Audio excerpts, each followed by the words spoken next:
Welcome to Walks in New York. This is the Lower East Side Stories.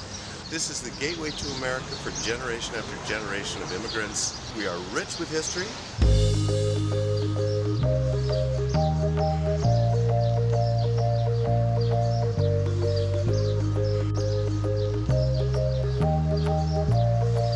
People always seem to love to start the tour. We start on what was known as the Yiddish Newspaper Row, right opposite the Forward building, the Jewish Daily Forward, which still exists today.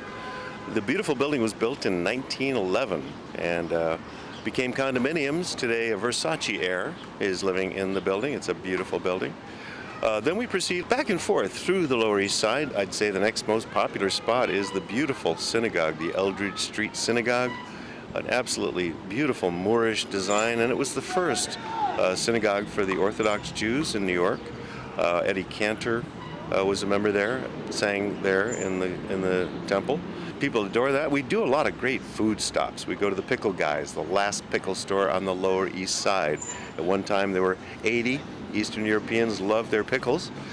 People love the dumpling stop. We stop at a Chinese dumpling store where you get 4 incredibly delicious dumplings for $1. That's a very popular spot. And of course we go to the Bialy store. Kosar is the oldest Bialy shop in the country. It was a Polish street food. Bialys and they're kosher. And then people love walking up past the Tenement Museum. There's a fascinating story behind it, and it's a great museum.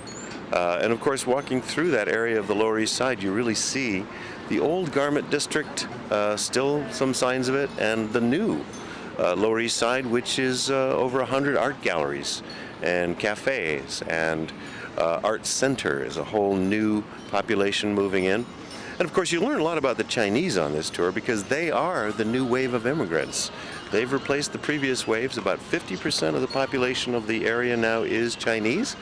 The new Chinese are from the Fujian part of China. And the older Chinese kind of resent newcomers. They don't like their accent. They have a different sounding Chinese. But they're doing the same thing that the old immigrants did. They're working long hours. They're living crowded into tenement buildings. And they're working in sweatshops and clothing factories. So it's really the same Lower East Side, just a new face, a new population.